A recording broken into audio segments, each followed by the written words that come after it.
حضور نبی کریم صلی اللہ علیہ وسلم کا وصال۔ حضور نبی کریم صلی اللہ علیہ وسلم کے وصال کے وقت حضرت سیدنا امام حسین ابھی چھوٹے تھے، مگر آپ رضی اللہ تعالیٰ عنہ کا غم کسی بھی طرح سے دوسروں سے کم نہ تھا۔ آپ رضی اللہ تعالیٰ عنہ کو حضور نبی کریم صلی اللہ علیہ وسلم کے وصال کے بعد ایک رہنما اور رہبر کی کمی محسوس ہوئی۔ حضور نبی کریم صلی اللہ علیہ وسلم کا آپ رضی اللہ تعالیٰ عنہ اور حضرت سیدنا امام حسن رضی اللہ تعالیٰ عنہ کو فرط جذبات سے چومنا اور ان لبوں کی لطافت آپ دونوں بھائی اپنے چہرے پر محسوس کرتے تھے۔ اس کو یاد کرتے تو دل ڈوبنے لگتا۔ آپ کی والدہ جگر گوشہ رسول صلی اللہ علیہ وسلم حضرت سیدہ فاطمہ الزہرا رضی اللہ تعالیٰ عنہا کی کیفیت بھی کچھ مختلف نہ تھی۔ اس وقت حضرت سیدنا علی المرتضیٰ رضی اللہ تعالیٰ عنہ اپنے جگر گوشوں اور زوجہ کی دلجوئی کی ہر ممکن کوشش کیا کرتے تھے۔ فاطمہ ماجدہ حضرت سیدہ فاطمہ الزہرا کا وصال۔ روایات میں آتا ہے کہ حضرت سیدنا علی المرتضیٰ رضی اللہ تعالیٰ عنہ حضرت سیدہ فاطمہ الزہرا رضی اللہ تعالیٰ عنہ کے وصال کے روز جب گھر تشریف لائے تو حضرت سیدہ فاطمہ الزہرا نے بیماری اور کمزوری کے باوجود آٹا گوندا، اپنے ہاتھ سے روٹیاں پکائیں، پھر حضرت سیدنا علی المرتضیٰ اور بچوں کے کپڑے دھوئے۔ آپ رضی اللہ تعالیٰ عنہ نے فرمایا کہ میں نے رات خواب میں اپنے والد بزرگوار حضور نبی کریم صلی اللہ علیہ وسلم کو دیکھا۔ آپ میرے منتظر تھے۔ میں نے عرض کیا کہ میری جان آپ صلی اللہ علیہ وسلم کی جدائی میں نکل رہی ہے۔ آپ صلی اللہ علیہ وسلم نے فرمایا کہ فاطمہ، میں بھی تمہارا انتظار کر رہا ہوں۔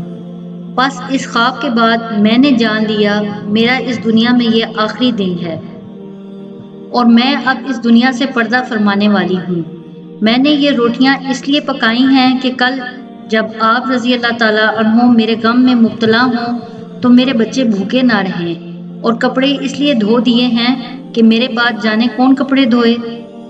حضرت سیدنا علی المرتضیٰ رضی اللہ تعالیٰ عنہ نے جب آپ کی باتیں سنی تو آپ رضی اللہ تعالیٰ عنہ کی آنکھوں سے آنسو جاری ہو گئے۔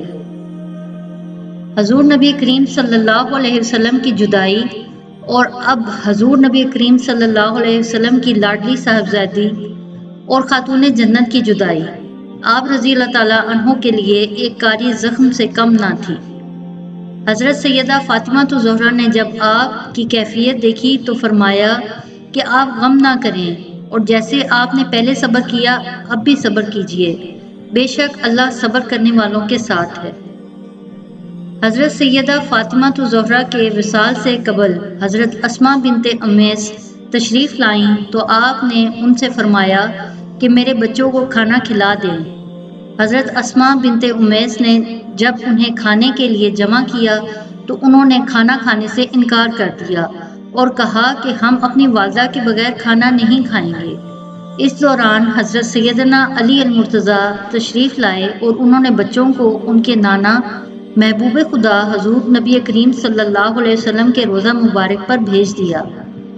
ابھی کچھ دیر ہی گزری تھی کہ بچے پھر آ گئے اور حضرت سیدنا علی المرتضیٰ رضی اللہ تعالیٰ عنہ سے کہنے لگے کہ ہمیں اپنی والدہ کا آخری دیدار کرنے دیجیے۔ حضرت سیدہ فاطمہ الزہرا نے اشارہ سے حضرت سیدنا علی المرتضیٰ کو کہا کہ انہیں آنے دیں۔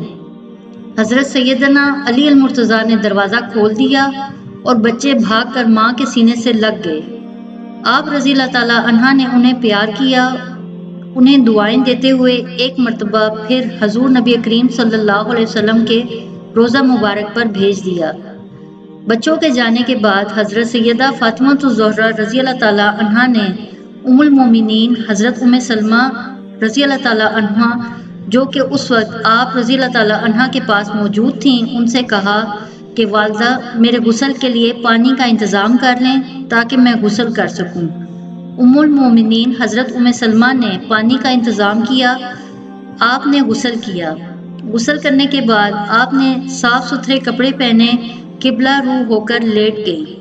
قبلہ رو لیٹنے کے بعد آپ نے حضرت اسماء بنت امیس سے فرمایا کہ حضور نبی کریم صلی اللہ علیہ وسلم کے وصال کے وقت حضرت جبرائیل علیہ السلام جسد اطہر کو حنوط کرنے کے لیے کافور بہشتی لائے تھے، جس کے آپ صلی اللہ علیہ وسلم نے 3 حصے کیے۔ ان میں سے 2 حصے مجھے عنایت ہوئے اور میرے اور ابو الحسن رضی اللہ تعالیٰ عنہ کے لیے تھے۔ تم اس میں سے ایک حصہ لے آؤ اور دوسرا حصہ ابو الحسن کے لیے سنبھال کر رکھ دو۔ حضرت اسماء بنت امیس کے جانے کے بعد آپ رضی اللہ تعالیٰ عنہ نے حضور نبی کریم صلی اللہ علیہ وسلم کی امت کے گنہگاروں کے لیے دعا فرمائی اور اپنے بچوں کے لیے دعائے خیر فرمائی۔ پھر آپ نے کلمہ پڑھا اور اپنی جان آفرین کے سپرد کر دی۔